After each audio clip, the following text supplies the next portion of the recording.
I'm Gab, he's Jules. Welcome to the first ever Gab and Juls Q&A. Yeah, that's lovely. I think the first question is from you to me, Gab. That's right. It's from MG3383. Our match is less entertaining as a result of overcoaching. And is it even hurting youth development?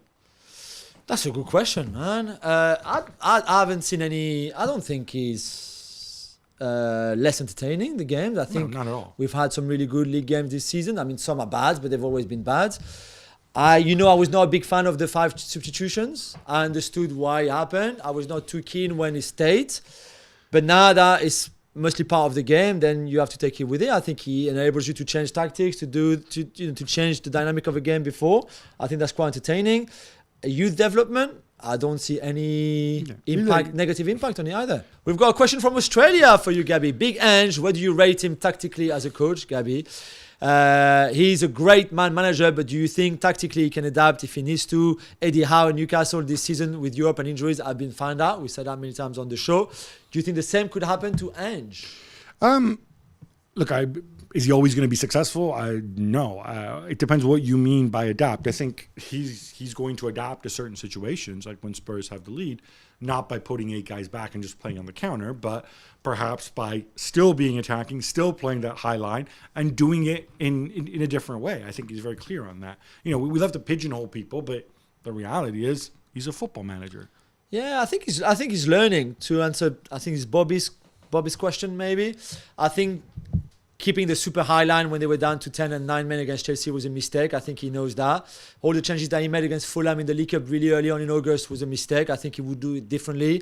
Even the game at Wolves where they lost late in the game, 2-1 in the league, I think he also made a mistake tactically in the way they handled that game. So I would want to think that he can adapt, and certainly the mistakes that have happened so far in what has been a really good season for him and Spurs, he would do it differently if he had to redo them again.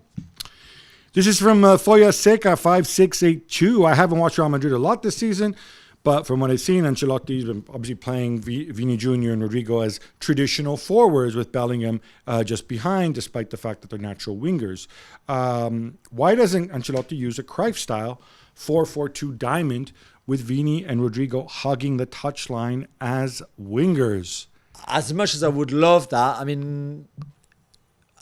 because he has fullbacks who also want to attack. And also I don't think that can work anymore, really, let's be honest. Yeah. I think the structure works really well for Real Madrid and Carlo. It works very well for Jude Bellingham, maybe not so well for Vinicius Jr., for example, who this is a new position for him, and probably the same for Rodrigo.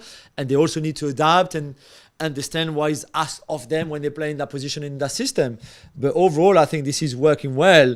Would I love to see a Cruyff-style 4-4-2 again? Yeah, I would, but I'm just not sure that in this modern era and modern game, this would be successful. Gab and Juls, big fan of the show and of ESPN FC. Thank you very much. He's a Madridista, and he says he's intrigued by the fact that Jurgen Klopps will be a great manager for Real Madrid one day after Ancelotti leaves in 2026. He loves Carlo, though, but he thinks that Klopp's fast-paced football with Vini, Rodrigo, Valverde, Bellingham, and Mbappe or Haaland, he says, would be amazing to watch, wouldn't he? And can you make an argument for or against Klopp taking over the Real Madrid job? I think Klopp is one of the best managers in the world, so obviously I think it would work. I think it would definitely work in terms of winning over the fans. Obviously, the first time his fullback makes a mistake, maybe Trent Alexander-Arnold, people are going to question him defensively, but that's okay. It would be interesting. I'm not 100% sure that people like Vini and Mbappe, if he comes, are suited to some sort of intense, high counter-pressing game. But Klopp certainly has a personality. Yeah. He's got the skills to adapt. Yeah. This is from Anton Ganin 5577. What is your take? Oh, I love this. I should have been a question for me. What is your take on having a rest of the world team at the World Cup made up with players from national teams that fail to qualify? Why not do that instead of increasing the number of participating teams? That way we consistently see Salah and a bunch of Norwegian players at the World Cup. That's a should say a bunch of Italian players these days. As well, for the last two for sure. Anton, I think that's a great idea. It obviously will never happen, and for the right reasons. But I think that would be great. I love things like that. Gimmicks? I love ideas like that. I love that. If they did do it, they should only do it for players who have never played in a World Cup. That would be my rule. Okay, so Mo Salah doesn't count. So Mo Salah you couldn't have. Yeah, you could not have. Yeah, let's do it. So obviously we don't know yet who's going to qualify for 2026. But let's remind that in our head. Or if Anton, you send another message later on, so we could do it with who is not qualified for 2026 in North America and Mexico, and then we could see, what kind of team. Rest that of the would world be. invitational. Yeah, exactly. That's great. One for you, Gabby. Everyone talks about fixture congestion, and you included, Gab. But it seems only more and more matches are added to the calendar year for the players every year. What will it take, according to you, to reverse this, and what would you do to resolve this problem? So I think wearing my fan hat, my fan non-business hat, very simple. Cut the number of teams in top flight leagues to 16. 16 I go even? further. I go to 16, yeah. I just make things more meaningful. I think that would make for better entertainment. And I think in the long run, business-wise, it would make sense. I don't think it's going to happen. In terms of fixture congestion for the individuals, I think they need to seriously look at a system like we have, and I've brought this up before, for air traffic controllers or truck drivers. You have to have mandatory rest periods if you've played X amount of minutes. Yeah. But I also want to point out there's very, very few footballers who are in this situation. The vast majority of professional footballers out there don't play that many games and want to play more games because they want to make more money. This is from Caleb Pop 889. Jules, your best center back pairing for France in the upcoming Euro. Todibo's doing well. Varane's getting older. Koundé's laying a turd. Maybe some Salisa. Maybe some Disasi. No. So, this is a great question because we have obviously so much talent in centre half positions. I think we have by far of the all countries the most depth in those positions, which I think is quite remarkable when you think about it, to the point that Laporte and Lenormand had to choose to play for Spain to be able to play international football. Otherwise, I think they know that they would not have been. Otherwise, they would have had to wait around for the rest of the world invitational. Well, no, because France would have qualified for the World Cup, so they can't represent France. Why not? If they don't get picked by France, well, whatever. Yeah, so I think it's a great question. If you're listening to the show regularly or watching the show regularly or the FC show, you would know that Paris-born and bred players will always be my favorite, obviously, and I will always pick them first. So, to answer your question, it's pretty simple. For me, William Saliba and Ibrahima Konate are the best partnership for the French centre-backs. I've got Upamecano just below, although he's not from Paris. Disasi is from Paris. Lenny Yoro is from Paris, so I will have Yoro and Disasi not far behind too. Varane has retired from international football, so now he can't be picked by Deschamps anymore. But Saliba and Konate, who are for me the two best centre-backs in the Premier League this season so far, are just outstanding picks, and they know each other well. They've played with each other before. They faced each other many times too, and I think that would be an incredible partnership. However, I can give you an exclusive if you want. The starting pair of centre-backs at the Euros for France would be Upamecano and Konate. Unless one of them is injured, of course. One for you, Gabi. Do you think Zidane was lucky that he had so many world-class players at Real Madrid, and that's why I suspect the question means that's why they won so much? And would he thrive in another club like, let's say, Manchester United or Chelsea, the same way Pep has thrived at both Barca and Manchester City? That's from Arthur. Yeah, Pep did all right at Bayern Munich too, by the way. But it's a good point about Zidane. A lot of people have raised that question. I don't think you can. No, of course it's a fair point. If you coach big clubs, you tend to have very, very good players, right? And if you're then successful, then we think of them as better players because they stick around, sign new contracts, and keep winning things. Yeah. I think, though, you can judge Zidane against other managers who coached Real Madrid. Santi Solari had a stint. Rafa Benitez had a stint.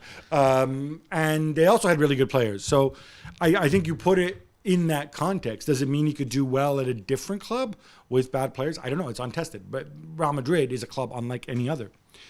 This is from J Dilla Robot. Who were Gab's and Jules' favorite players growing up? That's lovely. Shall I go first? Go for it. As a PSG fan, obviously, from a very, very young age, at the time where we were good, so in the 90s, David Ginola, of course, and George Weah and Rai were my three absolute favorite players. I mean, Ginola especially because when I was playing at a young age, I was playing as a right winger, and Ginola was a winger, of course. So there was a lot of things, although David is not from Paris, neither is George Weah, all right, by the way, but still there was there was so much that I love about David's game, and then George Weah, of course, and Rai because of the elegance and the class that he had on the pitch. All right. So when I was really little, my favorite player was Spillo Altobelli, the Inter and Italy forward, scorer of the third goal in the 1982 World Cup final. Yeah. Then I kind of moved on to... you matured? I matured, but not really, to Roy Keane. He was my favorite player. No way! Yes, Nottingham Forest Roy Keane. Okay. Young Roy Keane. One of my favorite players at the time. Sheila Marie Dizon. Hello, Sheila. Thank you for the podcast. I listen to it while I'm working out. Good. Come on. Get it said in. These questions are for Gab. What would you do if you were Jeffrey Lurie, and what player transactions would be of the utmost importance? Okay, so good question. I would fire Matt Patricia immediately and never bring him back. I would stick with Sean Desai. I would put Nick on notice, and I would tell Nick, don't just act like such a punk when we're winning, because then you look really stupid when you start losing. I would get Howie to remind me again why we don't spend money on safeties and linebackers, and I would gracefully move on. And I would make a big call. Like, what's the big call? The big call is: do we reload or do we rebuild? Okay. I feel like we can reload. Yeah. But only one more season. So I try to persuade Kelsey to come back. Yeah. I persuade Fletcher to come back. All the old guys to come back. Okay. And one last one last dance. And you got to do it. Okay. Fine enough. This is from Nirup Malalia. I hope I pronounced that correct. God knows. If I mispronounce your name, my name gets mangled all the time, right? So yeah, mine too.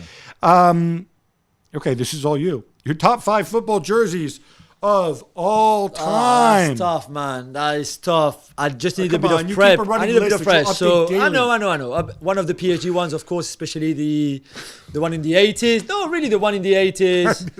The Boca Junior 1979-1980, I think is very special. I would have the Fiorentina one, probably Batistuta era from Fiorentina. I would have the Bruce Banana Arsenal. And then the 5th one... the what, Arsenal?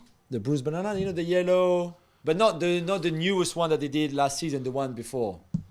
The yellow one. You take that over Rayo, West Ham. I do what I want. It's my pick. It's my top 5. Do you top 5 after? Iconic Sampdoria one. Some weirdo Arsenal shirt. Leave me alone, man. Yellow. I like it. Arsenal belong in red. I like it a lot. Arsenal belong in red. I don't care. Do your top 5 instead of breaking my balls about mine. So, Boca, PSG, Fiorentina, Arsenal, Bruce Banana, and my 5th one... Rayo.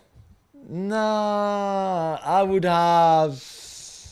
I think you're right with the Sampdoria one. I probably would have the Sampdoria, probably just for the logo. So, if you enjoyed this, hit us up again. We may do this again. Yeah, more questions, Leave your comments please. below. Somebody will collect them and chuck them our way.